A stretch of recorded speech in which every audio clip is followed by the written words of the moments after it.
Thank you, everybody. I don't know. It's technology again. It's 2 days in a row. Technology again. All right. So forget everything you missed in the first 80 seconds. I am, of course, KG Kris Gardner of Houston Roundball Review. This show is sponsored by the Saxenian family. Got to get that in. Thank you for his support. He's the one and only supporter. Trying to get more.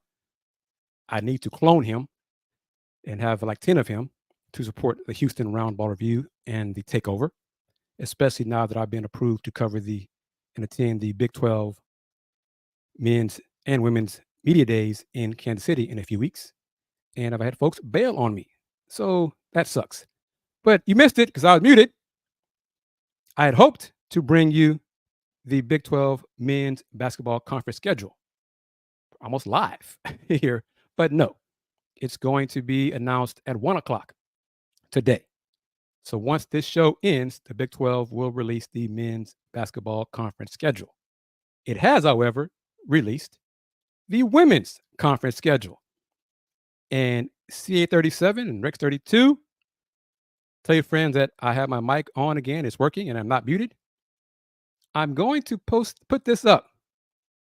This is part of the announcement from the Big 12 about the women's conference schedule. Let me know what you see. Check this out. What do you see on there? Good afternoon to you, Ben. Thank you for joining me with my mic on so you can hear me. Those first 80 seconds, 90 seconds of my voice being muted. But what do you see? What do you notice on there, on that graphic, on that picture, on that slide, on that image? What do you see? Let me know. Let me know what you see. Yes, Rex. Yes. In that upper right corner, presented by Allstate. That's interesting, I think. I don't know if it was on there last year as far as the scheduled announcement, but I noticed it this year. That graphic obviously is new because it has all these 16 new current member schools, Arizona and Arizona State, and Colorado and Utah. But yes, it is presented by Allstate. And yes, I like that word. That's what I'm looking for.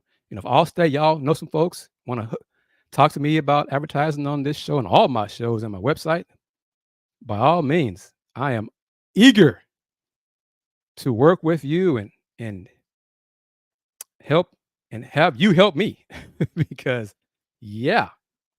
So most definitely, advertise at thehrr.com because again, let me say it again.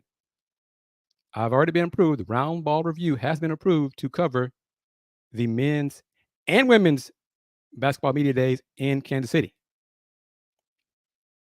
However, folks who are going to partner with me in terms of the trip have ghosted me. So my budget has been blown to hell. So I'm not certain that I'll be able to make the trip without new funds. But that's for another show, stream, video, YouTube clip, Instagram reel, etc. Miss Polk, how are you? Miss Wanda, you joined me with my mic on, as opposed to CA and Rex who joined me and my mic was off. And bless you for telling me because I'd have been done a whole show without my mic on. But Miss Wanda, notice that the Big 12 women's hoop schedule is out. It says presented by Allstate in that upper right corner. Ironically, in the press release, there's no mention of Allstate. Here it is, the conference schedule for the 24-25 Big 12 women's basketball season has been announced. This season marks for the first for the conference with 16 members, as Arizona, Arizona State, and Utah will make their Big 12 debuts while Colorado rejoins the league. Teams will play 3 opponents home and away, while facing 6 teams only at home and 6 opponents only on the road for a total of 18 conference games. This is different than the men. Excuse me. The men are going to play 20 conference games. Women, just 18. Opponents were selected based on a combination of geography, historical results, and a poll of the coaches to best balance the schedule in terms of travel and competitiveness. League play begins Saturday, December 21st, early, with 6 games and concludes Sunday, March 2nd. The regular season will be followed by the 2025 Big 12 Women's Basketball Championship, which will take place in Kansas City's T-Mobile Center for the second consecutive season. The current league members combined to go 8-0 in their first game of the 2024, should say, I don't know why they don't do this. It's your sport. Women's NCAA tournament, the NCAA Women's Tournament, while 15 of the 16 teams finished in the top 2023-24 season in the top 101 of the net rankings. I'm not sure where the Cougs finished. They were 101 or 103, whatever. They were toward the bottom of that, unfortunately. 4 Big 12 teams are ranked in the top 16 of ESPN's women's basketball way too early, top 25, tied for the most of any league. Now, this is a surprise. So that's Baylor, Iowa State. Let's see, who else would it be? But for sure, Baylor and Iowa State are like top 10, Kansas State, and maybe West Virginia, maybe. But I know Baylor, Iowa State, K-State are for sure. All dates are subject to change, and complete TV designations will be released at a later date.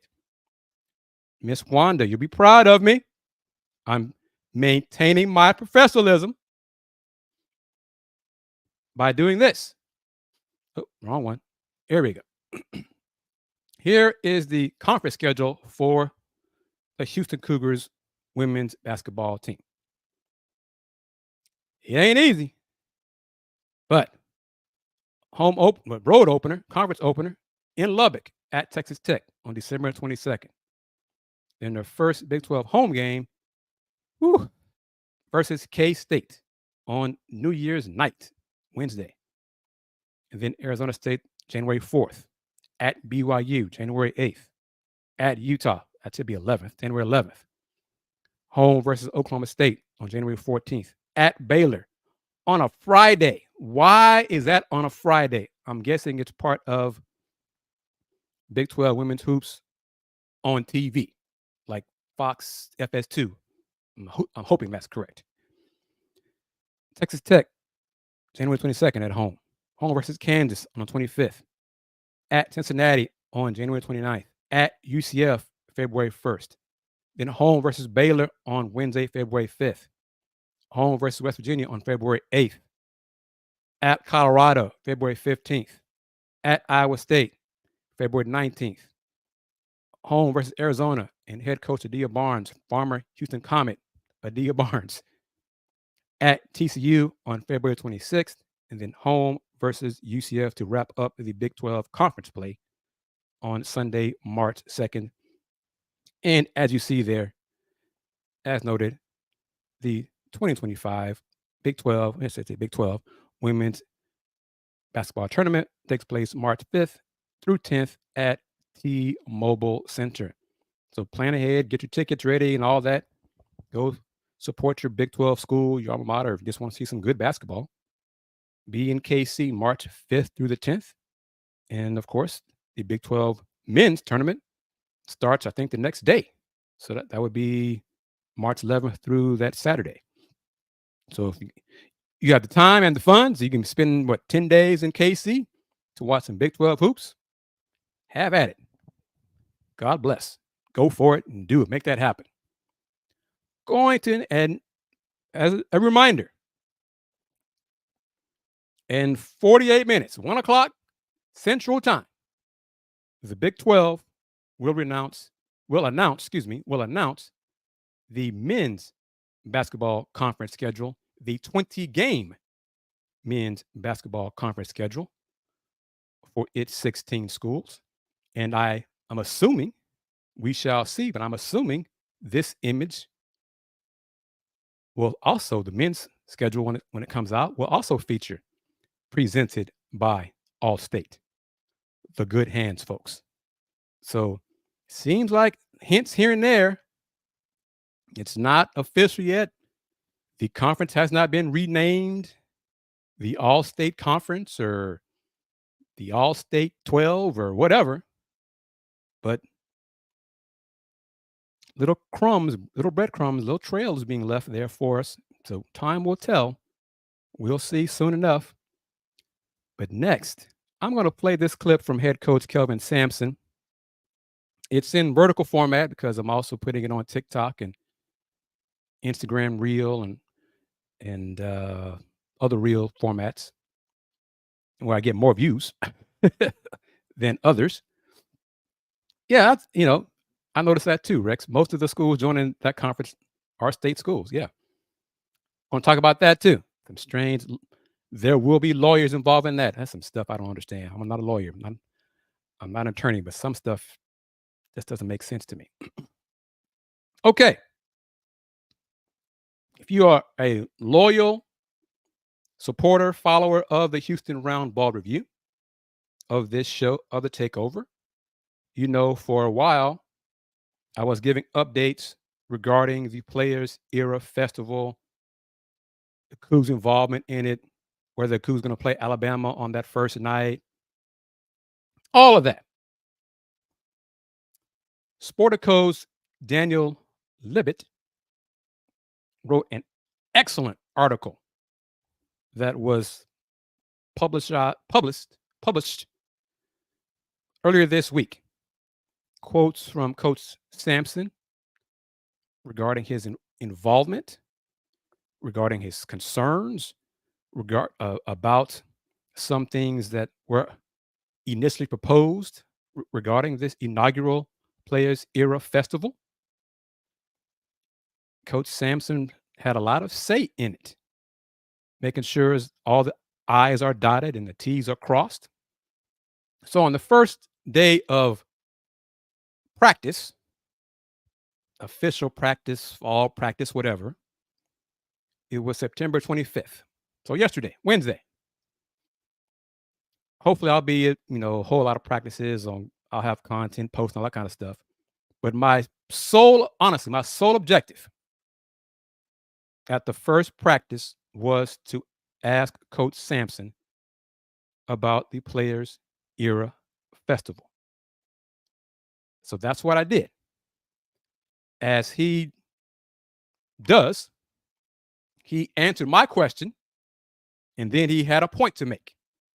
So listen to everything. And of course, this is also available on the Houston Roundball Review YouTube channel. And you know me, I've been doing this 30 years. So there is a method to my madness when I ask a question. Some of the newbies, some new colleagues who haven't been around Coach Sampson in a long time, you just don't know, you don't have that experience yet. I've covered Coach all 11 years now. He's been at Houston. And I've covered hoops going on 30 plus years now. So there is a method to my madness when I ask a question. Be clear on that. Here we go. Kelvin Sampson. Coach, just what are your thoughts on the Players Era Festival in Vegas, the importance of it, the newness of it? What's my thoughts on the Players Era Festival? Well, we're doing it because we're getting $1 million. What else would I have?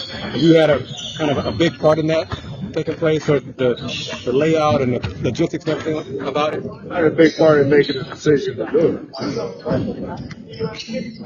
And I made sure there was something that I thought the school could do.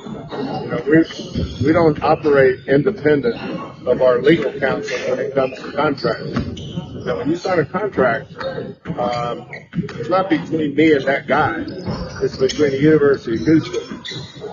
So I looked at a lot of their contracts, and I knew that the NCAA was not going to allow us to do some of those things. But, give Seth and those guys a lot of credit.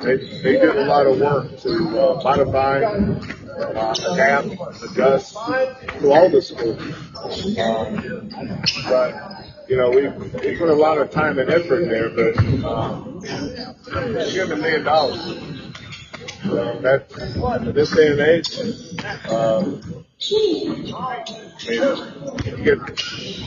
I get tired of having to go ask our donors for stuff. That's not fair to them. It's like recruiting. I have to have a private plane. Not because of convenience, it's because of necessity. It's not like every kid we're recruiting within 20 miles of this campus. These kids are in different states. And if I only got 2 or 3 days I can be out, if I can get the 3 kids in one day, well, I've been on this administration about we got to quit asking the donors for their debt jet hours. That's their hours. Get our own hours. Most of the schools at Big 12 have their own planes. I remember I had a plane at a pilot in Oklahoma. Matter of fact, Howard Snellenberger and I shared that plane. I don't know how many times because we had to go to the same event. But access to private planes is critical in recruiting. Willie and his staff go out.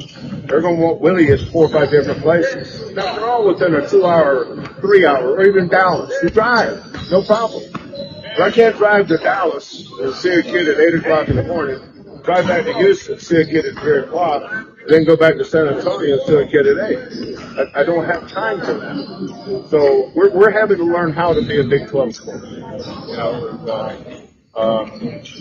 This is not my second year in the Big 12. This is my 14th year in the Big 12. We're still not a Big 12 school yet.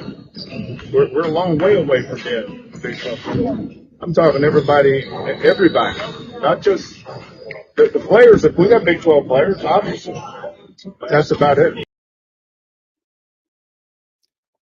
All that's true. It's on point. It's his Coach Sampson's 14th year in the Big 12. I covered the Big 12 before the Cougs joined the Big 12. I still have contacts with the Big 12. That's why I put in, the groundwork to still get approved for Big 12, even when the Cougs weren't in the Big 12. So I've seen Big 12 conferences and Big 12 media communication departments, how they operate. As Coach Sampson said, got a long way to go. We're in the Big 12, but we're not yet a Big 12 school. Some alums and some folks, downplay what he said. He said it, so I put it out there. I've said similar things. Oh, you know what you're talking about. Okay. Yeah, all right.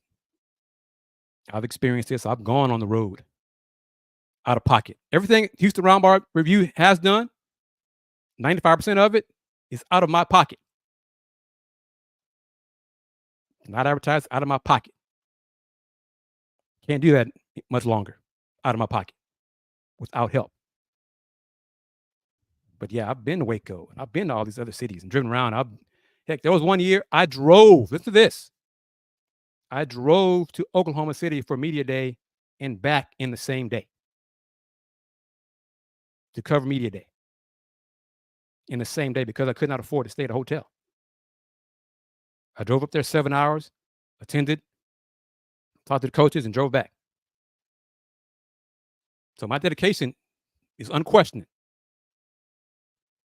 But these skills, he puts it out there. Coach Sampson has a lot more patience with UH than I would. He and his family make up for a lot of shortcomings on Cullen. True. CA37, we didn't see it. We don't see practice. Practice. Okay. We see free throw shooting and some drill work, when practice is over. That's what we see. We don't see, we get a glimpse of like shooting competitions and things of that sort. So, we don't get a chance to see them go over defensive sets and things of that sort. The bit I did see, and plus it's day one, like I said, fall practice, because they've been working out since June.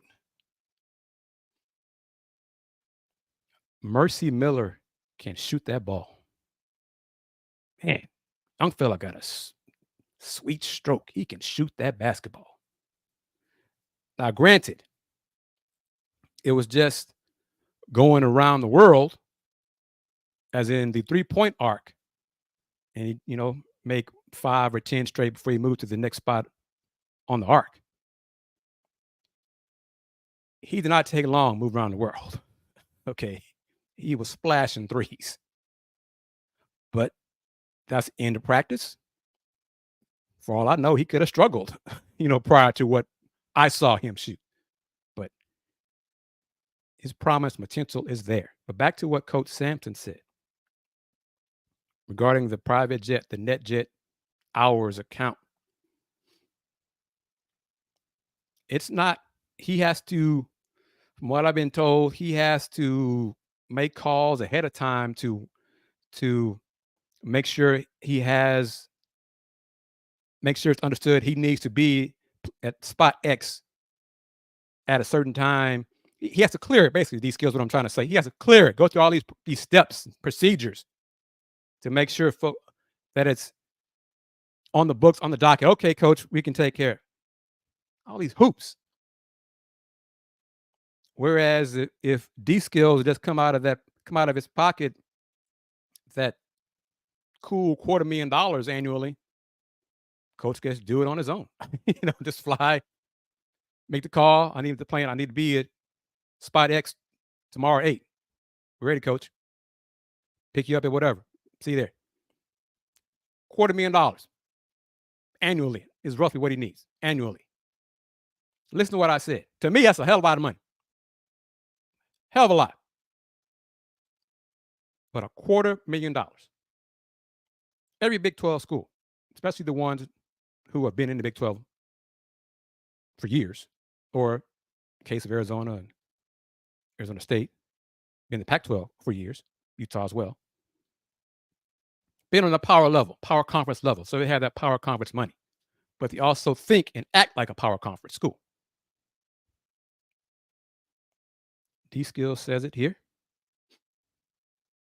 UH is so minor league. And he's an alum. I'm an alum. So when I say this, and it's a fine line, because I'm not trying to come across as arrogant. Trust me, I don't know everything. Trust me on that. I got numerous examples that prove that. But when I say that UH is in a Power 4 conference, but still behaves like an NAI program sometimes, this is another example of it. The small time thinking that has gone on for years still is an anchor on the program. This is part of it.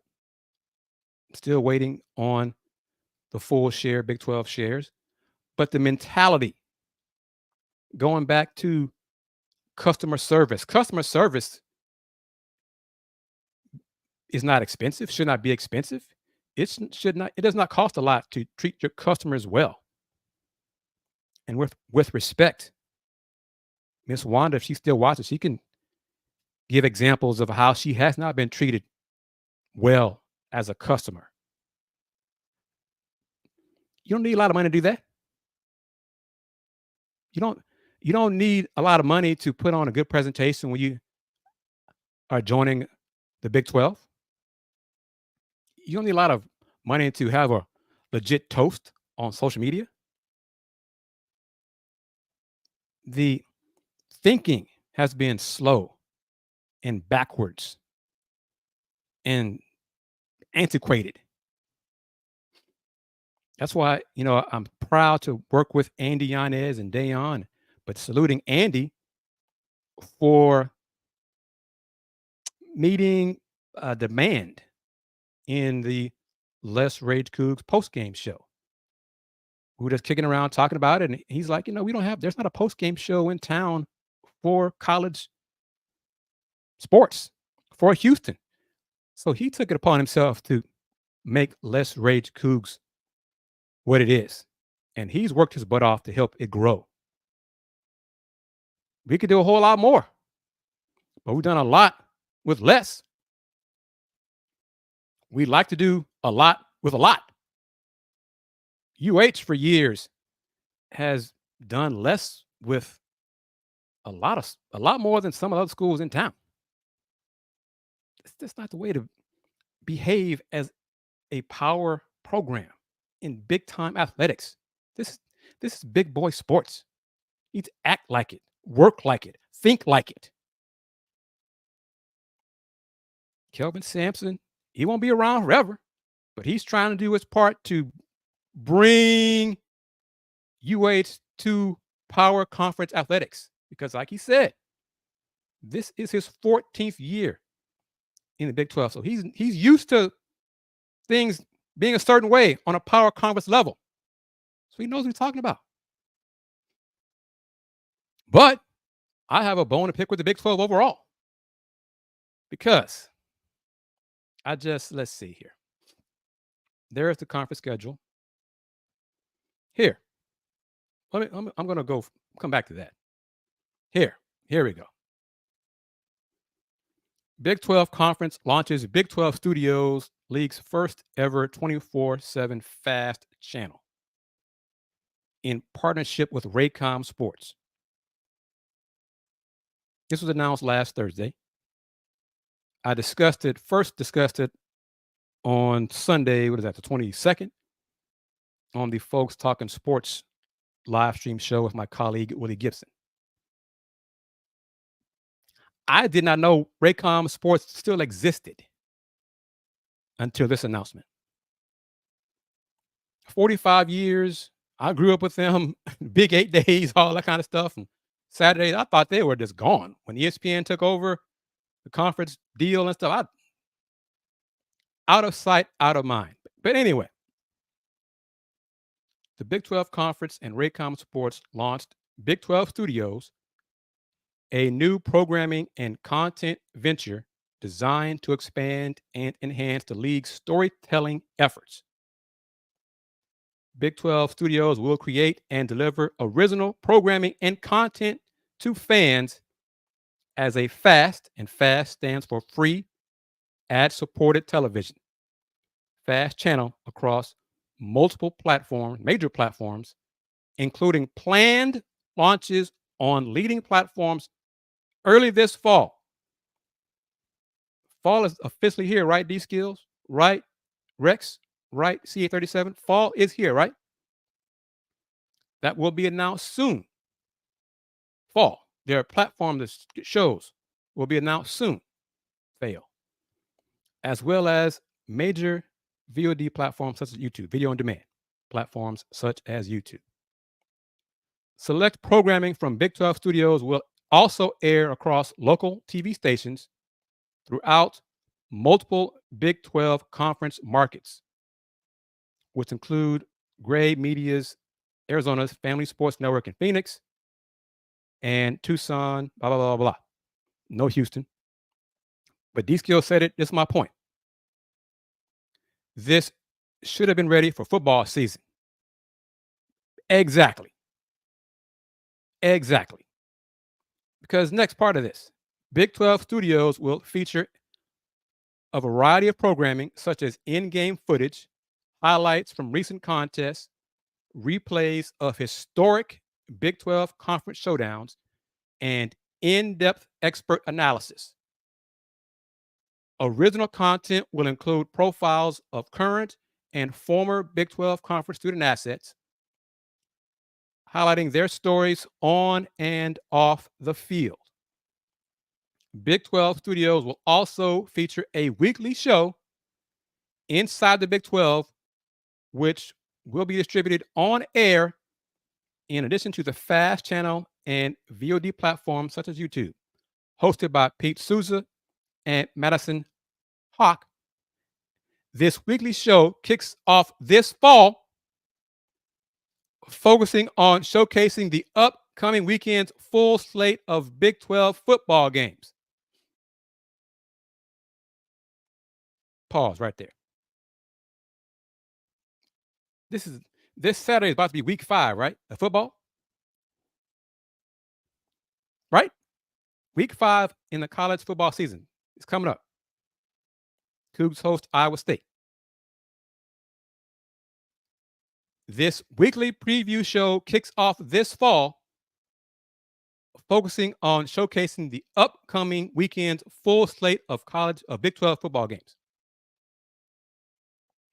Following football season, Inside the 12 will evolve to spotlight and preview additional Big 12 sports. What the hell? What are they waiting on? And Rex says, Colorado alone is doing a great job showcasing their football team. They, my man Neely, who worked with Coach Prime back at Jackson State, is now still with Coach Prime at Colorado. They've established a working relationship. So the content, you see Neely on him for years. HBCU. Of course, we don't do nothing over there. We don't, well, we know. Well, But again, today, Big 12 basketball schedule released. Women's schedule was announced. Conference schedule was announced at 10 o'clock Central Time. Big 12 will announce the men's conference schedule at 1 o'clock. So in a few minutes, once this show ends, you can go to the Big 12 website, or you go to the Houston Roundball Review website. I'll have the release posted as soon as I get it, edited and posted on my site.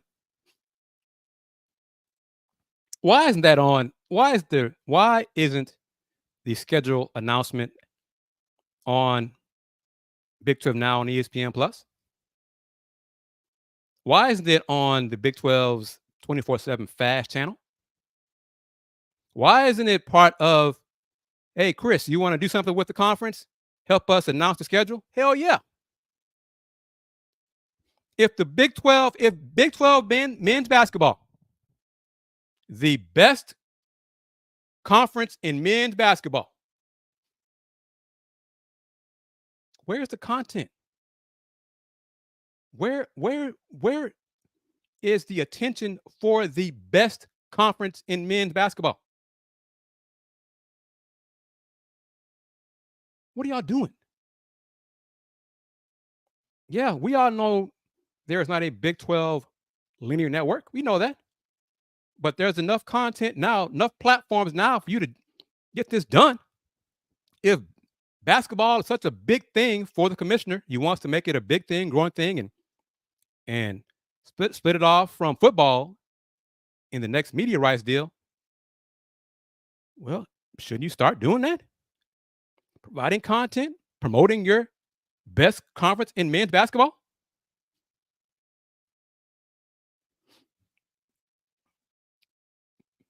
No argument here, D-Skills. No argument there. The Hueys will go undefeated in September. Agreed. But I'm going to vent some more. Got to get in the NIL and UNLV situation and maybe get to the Pac-12 saga, filing a suit over a deal you signed. But little past the bottom of the hour, going to play the BS3 network promo to let folks know who are new to the show. Welcome if you are. Tell a friend about the show. Tell a friend about the Houston Roundball Review Takeover, powered by JM&E, streaming live on Facebook, Twitch, YouTube, and yes, on Roku via the BS3 network. BS3 Network, changing the way you watch TV.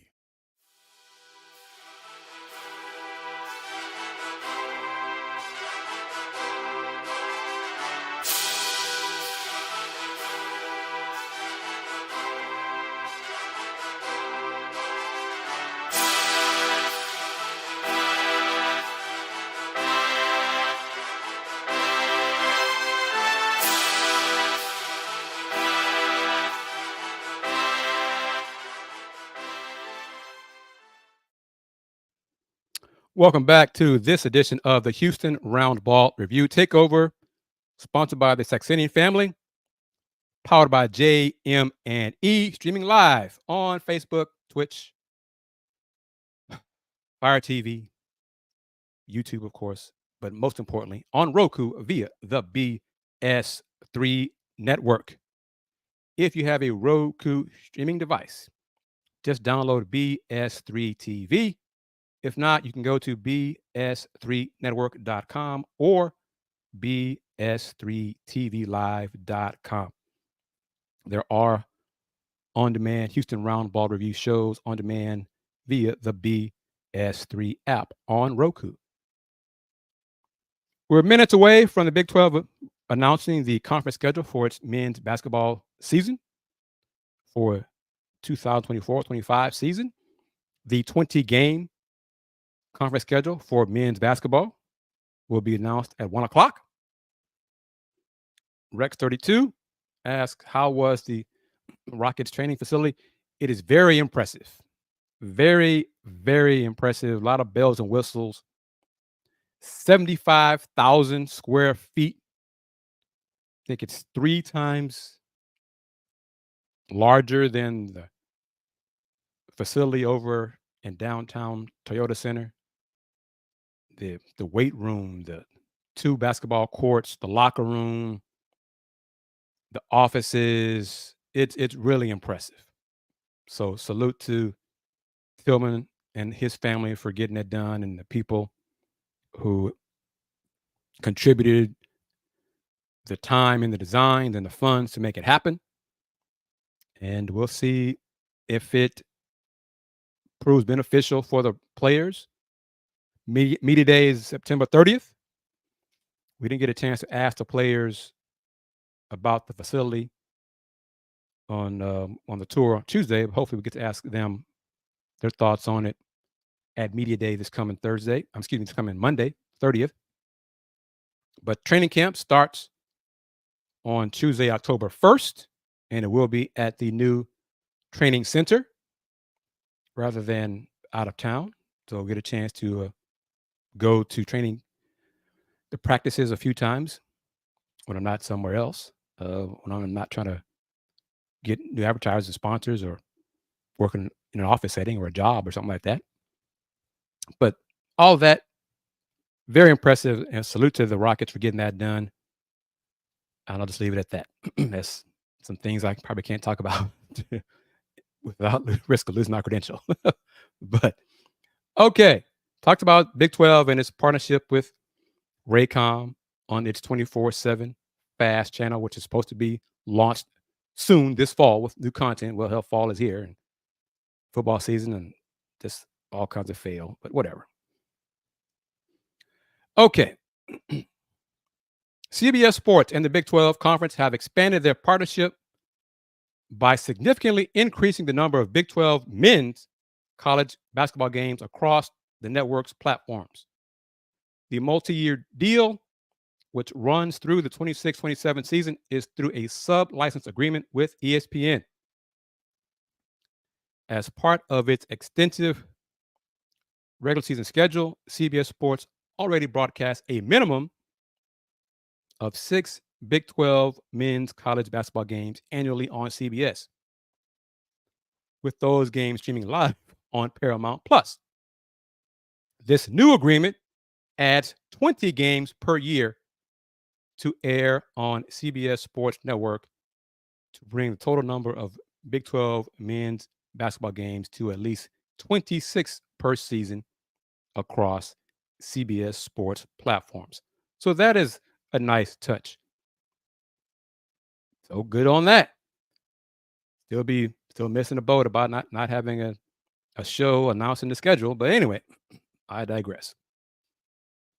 That still bothers me a great deal. Still bothers me. Put that on YouTube. Live stream that. All right. This makes no sense to me. I mean, I know it's all about the money. I know that. Pac-12 filed poaching penalty lawsuit in federal court. Get you your Houston Roundball review mug as I take a sip. The Pac-12 filed a lawsuit in federal court Tuesday challenging the legality of a poaching penalty included in a football scheduling agreement. It signed D Skills and Rex. It signed. The Pac-12 signed it in December. So if you did not like the terms, why did you sign it? With Oregon State and Washington State scrambling late last year to fill their 2024 football schedules in the wake of the Pac-12's collapse, they came to terms with the Mountain West on a one-year agreement that added 6 Mountain West school opponents to each remaining Pac-12's schedule this season. As part of the agreement, the Mountain West included language that requires the Pac-12 to pay a fee of $10 million if a school left the Mountain West Conference for the Pac-12, with escalators of $500,000 for each additional school. Back to the first paragraph. The Pac-12 filed a lawsuit in federal court. It signed, okay, challenging the legality of a poaching penalty included in a football scheduling agreement it signed in December. But that's still, apparently that's an issue. But anyway, when Boise State, Colorado State, Fresno State, and San Diego State announced September 12th they were leaving Mountain West for the Pac-12, there was an expectation the Pac-12 would be required to pay $43 million as outlined in the scheduling agreement. That number jumped to $55 million on Monday after Utah State also accepted an offer to leave the Mountain West for the Pac-12. On the same day the announcements were made, Mountain West Commissioner Gloria Nevarez sent an email noting the Pac-12's obligation to pay the $43 million within 30 days. Pac-12 Commissioner Teresa Gould responded, noting that the conference's stance to the fees were unlawful. Hell, y'all signed it. Quote, fundamentally, these provisions seek to inhibit competition by placing exorbitant and punitive monetary fees on the Pac-12 simply for engaging in competition by accepting MWC member schools into the Pac-12. As you know, the MWC imposed these improper penalties over the Pac-12's objection at a time when the Pac-12 was desperate to schedule football games for its 2 remaining members and had little leverage to reject this clear restraint on competition. So you objected at the time, but because you had little leverage, you still signed it. Okay, so you still signed it. You're desperate, and you still signed it. In response to the lawsuit, Nevarez released a statement Tuesday that took issue, obviously. Quote, the provision was put in place to protect the Mountain West Conference from this exact scenario. It was obvious to us and everyone across the country, true, that the remaining members of the Pac-12 were going to try to rebuild. The fees at issue were included to ensure the future viability of the Mountain West and allow our member institutions to continue providing critical resources and opportunities for our student athletes. At no point in the contracting process did the Pac-12 contend that the agreement that it freely entered into violated any laws. Again, I'll say that again. At no point in the contracting process did the Pac-12 contend that the agreement that it freely entered into violated any laws. To say that the Mountain West was taking advantage of the Pac-12 could not be farther from the truth. I'm not even going to read any more of that. That's all that needs to be said as far as I'm concerned. So I don't salute. I guess I can salute the Pac-12 lawyers for trying to fight this, but they signed it. You know, it wasn't your fault you got left. Oh, Oregon State and Washington State, you got left behind. Tough. Yeah, you had a little leverage. Tough. You still signed it. You signed this deal. And now that you're doing what everyone expects you to do anyway and poach schools from the Mountain West to the conference, now you have a problem with the document you signed. You yourself signed. Just make it make sense. Make it make sense. But NCAA football is like a soap opera. D-Skill says the Pac treating that conference agreement like coaches treat contracts. I can't argue with that. But another example of college athletics being pro sports. All right, y'all know about this one. Matthew Sluka's NIL dispute with UNLV hinges on verbal offer. This is from ESPN.com. UNLV quarterback Matthew Sluka left the 3-0 Rebels. Tuesday night, he announced it on, was it Instagram first or whatever, social media, over claims of unfulfilled verbal NIL promises from a UNLV assistant coach. Sluka's agent told ESPN that UNLV didn't come through on a verbal offer of $100,000 from an assistant coach.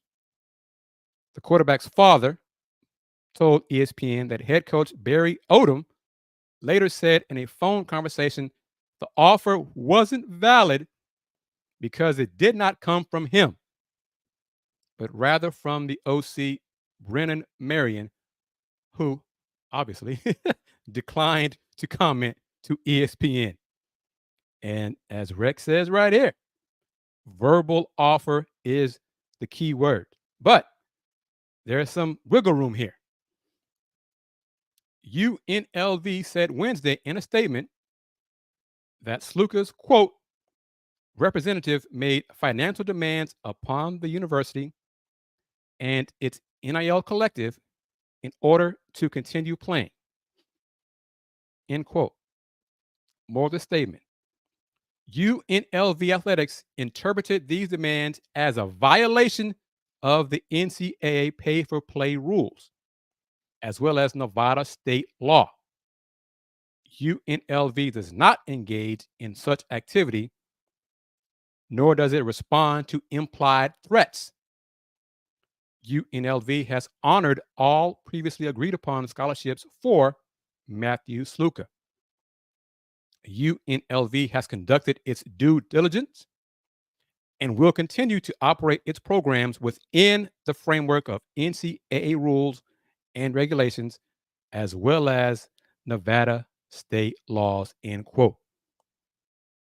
UNLV's collective did pay Sluka one $3,000 fee for an engagement he attended this summer, according to Blueprint Sports, a company that manages the collective.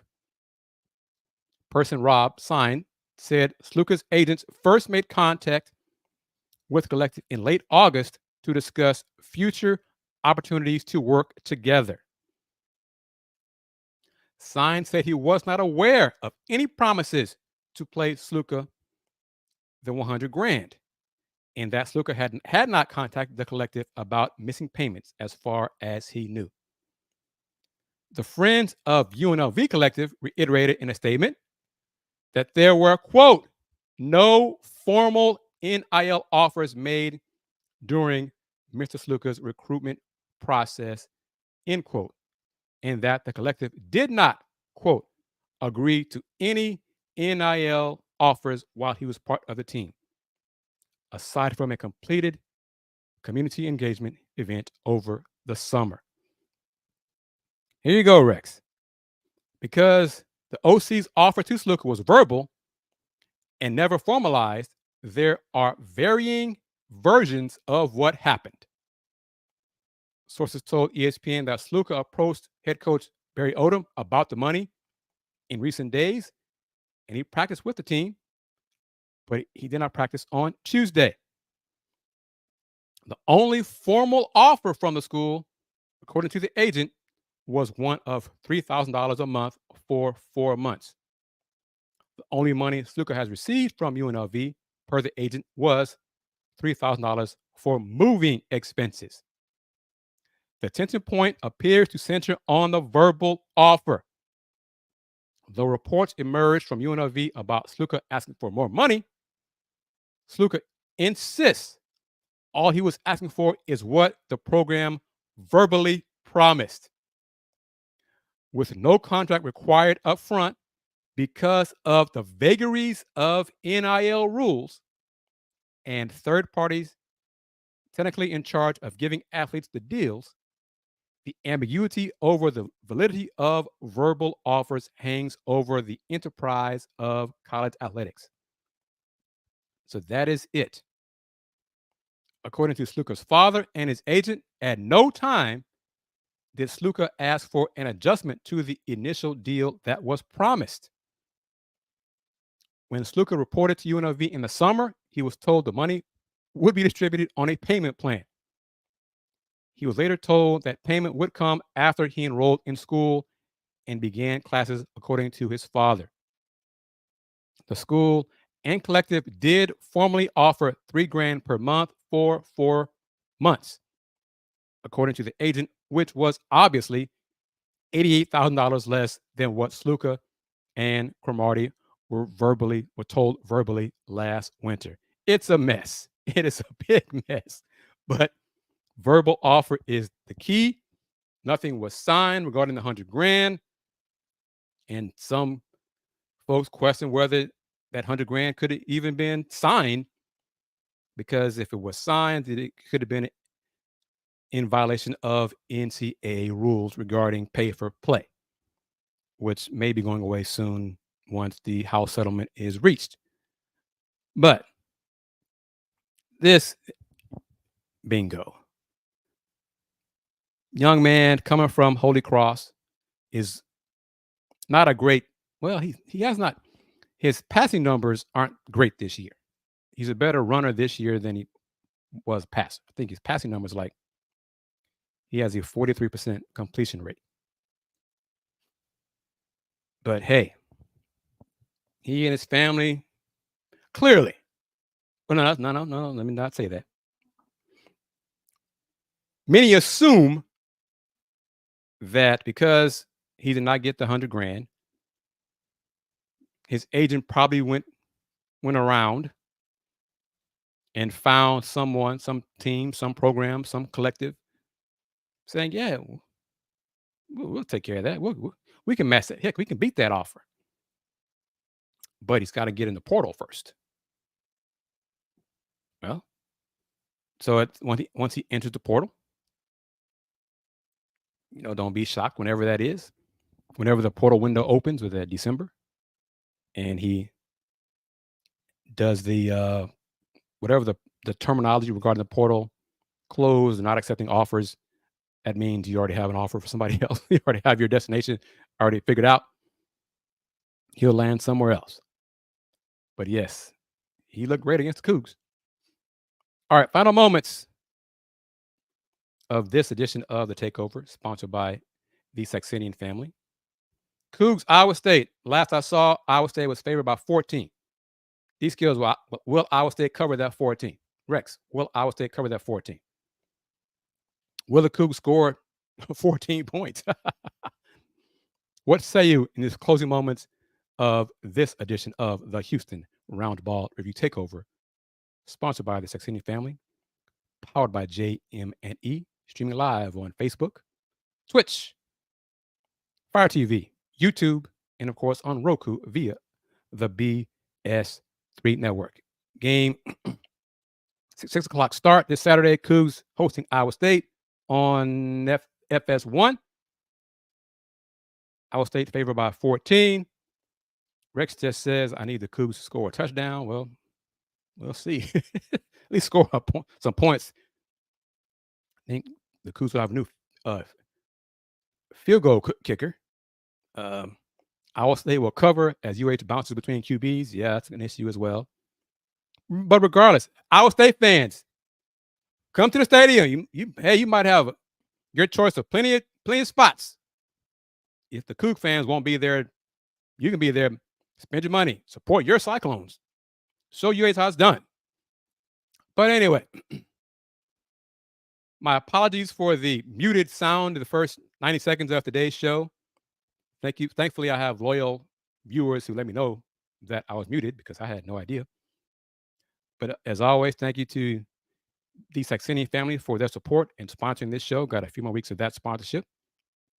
You want to continue to or become a sponsor of this show and the Houston Roundball Review, by all means, please email me, advertise@thehrr.com. Wrapping it up, we're minutes away from the Big 12 releasing the Big 12 conference schedule for men's basketball. So look forward to 1 o'clock. We'll be on the website, big12sports.com. There should be a show. One of these years, I hope the Big 12 will have, like the football shows, NFL, other big-time conferences have scheduled announcing shows for football. Do it for basketball. Come on, do it for basketball. Yes, I'm a basketball guy. Come on now. Come on. But as always, thank you, everybody, for taking time out of your schedule, your lunch, to join me on this edition of the Takeover, this Throwback Thursday edition of the Houston Roundball Review Takeover, sponsored by the Saxenian family. As always, since 1994, the Houston Roundball Review. Local name, global perspective. Everyone, take care. Peace. It's Sybil Wilkes with what you need to know. Today is Thursday, September 26, 2024. Number 1, the Department of Justice is suing Visa, accusing the company of monopolizing the debit card market. The DOJ alleges Visa forced businesses to use its network, preventing competition and charging excessive fees. Visa called the lawsuit meritless, claiming it faces growing competition in the payment industry. Number 2, the United States ranks last in healthcare among 10 wealthy nations, despite spending the most, according to a Commonwealth Fund report. Americans face lower life expectancy, higher rates of disease, and significant barriers to accessing healthcare compared to countries like the UK and Australia. The report highlights that millions remain uninsured, and even those with insurance struggle with high costs and limited services. Number 3, more than 4 years after George Floyd's death, Black Minneapolis residents continue to experience heightened mental health challenges. A study in the American Journal of Epidemiology found that Black residents, regardless of their socioeconomic status, saw a sharp increase in mental health diagnoses compared to white and Latino neighbors. Within a week of Floyd's murder, the data showed a 0.23 per 1,000 residents increase in mental health conditions among Black residents. Number 4, Black Voters Matter has launched its fall 2024 We Fight Back campaign to mobilize 10 million Black voters across 12 states. The $15 million initiative will fund voter ads, voter activations, and partner grants focused on key issues like education, economic justice, and healthcare equity. The campaign will also combat voter suppression and disinformation while pushing for stronger voting rights protections such as the John R. Lewis Voting Rights Act. Number 5, it's Libra season, and it's also the halfway point of the astrological year from September 22nd through October 22nd. Ms. Astrology says it's time for us to recalibrate and find balance between work and play, as Libra's energy is all about fairness, harmony, and weighing those options. While relationships may face challenges during eclipse season, embrace the calm of Libra before the intensity of Scorpio season and focus on restoring balance in partnerships and community. Here's your daily inspiration from Yogi's Jewels. Be intentional about creating healthy boundaries to protect your mental and emotional well-being. Join me today live on YouTube and Facebook at 7 p.m. Eastern, 6 p.m. Central with our mental health and wellness contributor, Aprilette Russell, and Ms. Astrology as we discuss today's top headlines and more. I'm Sybil Wilkes. Be informed, be empowered.